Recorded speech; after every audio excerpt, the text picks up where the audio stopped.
Today, summing up all the discussions and having our last guest speaker for today. So we have the pleasure to have the addressal of Mr. Gordon Hoffmann, member of the Brandenburg Regional Parliament from Germany. He is the youngest member in the regional parliament, representing CDU, his mother party that is in opposition, but currently he is in charge of educational issues. As I was informed, his field of interest is education, but tackling it from early childhood to secondary school. So it's quite a different concept from our country and maybe from other European countries. So I would give the floor to you and invite you to talk about your responsibilities and your vision on the mobility of students in Europe. The floor is yours. Yeah, thank you very much. First of all, I'd like to thank you very much for your invitation, for your warm welcome. It's the first time for me that I'm taking part in a seminar like this of the YEPP, and so I'd like to express my gratitude to the Youth Forces Union who host this magnificent conference, and thank you for making this conference possible. And also I'd like to welcome you all to this wonderful place. Yeah, ladies and gentlemen, mobility creates opportunities. This is the headline of this session, and I'd like to say it's also the guideline for many things in our lives. And you all have experienced the advantages, and some of you may have experienced the disadvantages of mobility, as I've heard you had a kind of delay, like one day staying in Prague. But the other one, on the other hand, you all have experienced the advantages of mobility in a more physical way, because you're all here. So you all come from different countries, come by plane or by train, and maybe some of you who live close by, nearby, you came by car or by foot maybe, and the distance you've had to overcome is surely different for every one of you. And I've heard in different panels you discussed plenty of different aspects about youth educational programs, about their challenges, the benefits and results, as well as the mobility of students 20 years after the fall of the Berlin Wall. And later on, I think I'll try to resume a bit of the debate. Getting to know the new things from different cultures and adapting these to one's own culture brought great modernization and fundamental changes to Europe, especially in the last 6 decades. And it was only possible since people were able to move, because people traveled and because people from different regions interacted. Simplifications and a lot of practical inventions to facilitate humans' life were made. And I'd like to give you some examples to illustrate this thesis. And it's clear that mobility is only one of many different factors for progress and prosperity, so I make no claim to be complete. And therefore I'd always try to choose examples which correspond to my own personal biography and to my own passions. And one of my biggest passions is, which will clearly surprise you as you may not be able to see it, one of my biggest passions is eating. So the one example I've got for you is the potato wasn't known in Europe. Now I think you know it all, but it wasn't known before Spanish successors brought the crop to our continent in the 16th century. And potatoes originated in the region of southern Peru and were first domesticated between 3000 and 2000 BC. And the Spanish had an empire across Europe at this time, and they brought potatoes for their armies. And peasants along the way adopted the crop because they recognized its nutritional value, and growing this crop was more accepted widely in the 18th century and is now common in Europe. And today the potato feeds millions of people every day. And I have to admit that the peasants in Germany, at that time it was called the Kingdom of Prussia, the peasants in Germany were more reluctant than other peasants in Europe. And maybe some of the German participants here know the story. Frederick II of Prussia, he had to use a trick to convince his own peasants to cultivate potatoes. And it's said that he grew potatoes on little fields, and he gave his soldiers the order to watch those fields, so the peasants should get the impression that the things on the field would be very valuable, And also his soldiers had the order not to watch too strictly, so the peasants had the opportunity to go and steal them, take them home and eat them. And Frederick II of Prussia had taken perfectly into consideration what the peasant doesn't know, he won't eat. I think you know it because in Germany it's still an adage we still use today.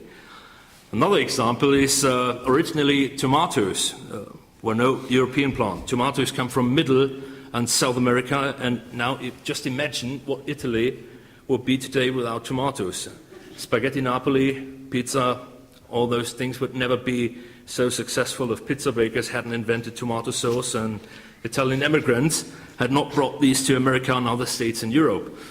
So we can say the history of migration in Europe is longer and more complex than generally known, and mobility seems to be a phenomenon of modern times and as a precondition of our industrialized world, but appearances are deceptive. People have traveled all the time. The first migration period in Europe took place in the early part of first millennium, and the migration period, also called the barbarian invasions, or in German Völkerwanderung. It was a period of human migration that occurred roughly between AD 300 to 700 in Europe, marking the transition from late antiquity to early Middle Ages. And these movements were catalyzed by profound changes within both the Roman Empire and the so-called barbarian frontier. Migrating people during this period included the Huns, Goths, Vandals, Bulgars, Alans, Suebi, Frisians, Franks, among other Germanic and Slavic tribes, and in that time entire clans had moved in Europe. But also in the Middle Age to the Renaissance era, people had moved much more than modern migration research had expected. For example, the tradition of being a journeyman was born in the Middle Age and has survived over the centuries, and especially Germany has still a great tradition sending young artisans and carpenters out to learn from different master craftsmen. With the economic expansion of the 16th century, these itinerant professionals became more and more important. The Prussian king, Frederick William I, known as the Soldier King, he invited capable craftsmen to Potsdam. Potsdam, for those who don't know, was the summer residence of the Prussian king and is also the capital of my home country, Brandenburg. And he invited capable craftsmen to Potsdam in the early part of the 18th century because he planned to enlarge the town. And on a journey to Amsterdam, he was very impressed by the Dutch architecture. I mean, nowadays, young people are impressed by other things if they come to Holland. But he was very impressed by the Dutch architecture and the work of 3 Dutch carpenters and a bricklayer, and he convinced them to come to Potsdam. And his ambition was to settle down Dutch craftsmen in Potsdam, and therefore he gave extensive privileges. Every Dutch craftsman who settled down in Potsdam achieved a house, was exempt from military draft, and was supplied with work assignments. And the king also ensured all immigrants the freedom of conscience. And right in the center of the town Potsdam, he awarded the contract to those 4 craftsmen to build a Dutch urban quarter with 150 houses. And when the king died, there were only half of the houses been finished, but his successor, Frederick II, prolonged the given privileges, and step by step the houses were given to carpenters, bricklayers and metalworkers.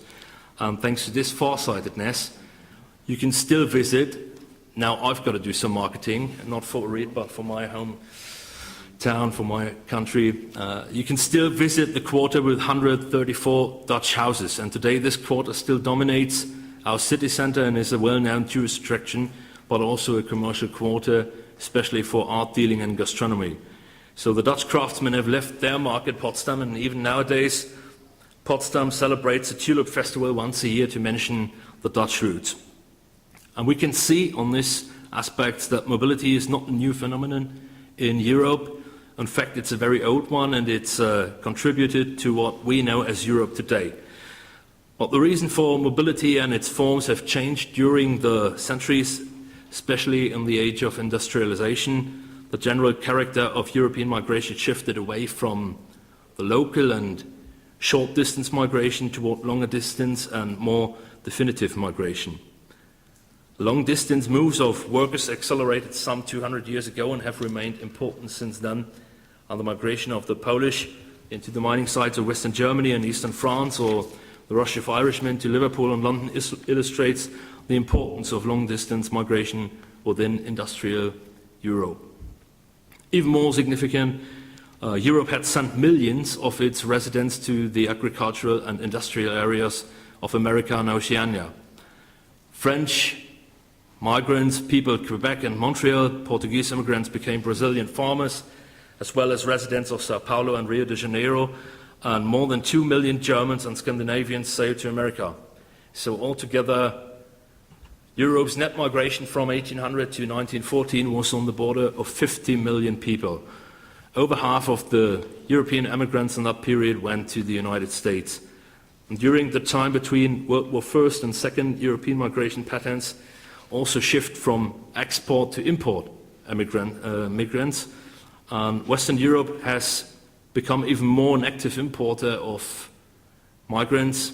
Yugoslavia, Spain, Portugal, Italy, Ireland and Turkey became major suppliers to the industrialized regions of Europe.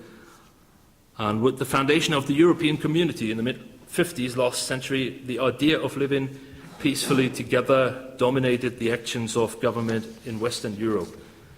So for the first time, exchange programs for school and university students were established by states to support reconciliation between people of different nations.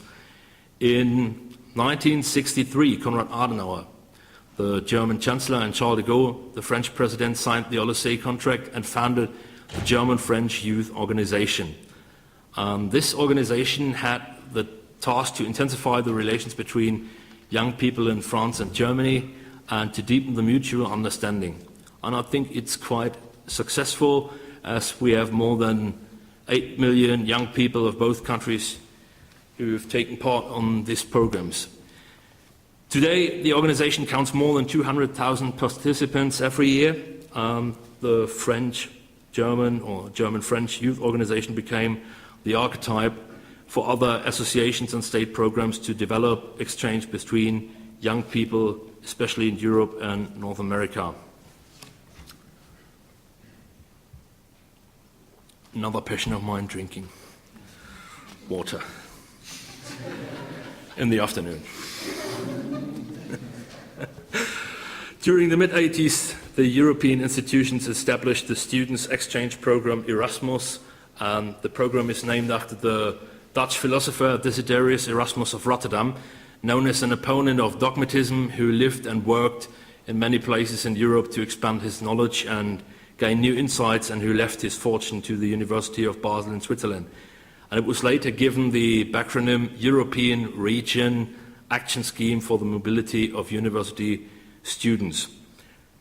In its first academic year, 1987-88, it was still possible for 3,244 students to participate in Erasmus. In 2006, it was over 150,000 students, or almost, you can say, 1% of the European student population who took part. And the proportion is higher, even higher among university teachers, where Erasmus teacher mobility is nearly 2% of the teacher population, or 20,877 people.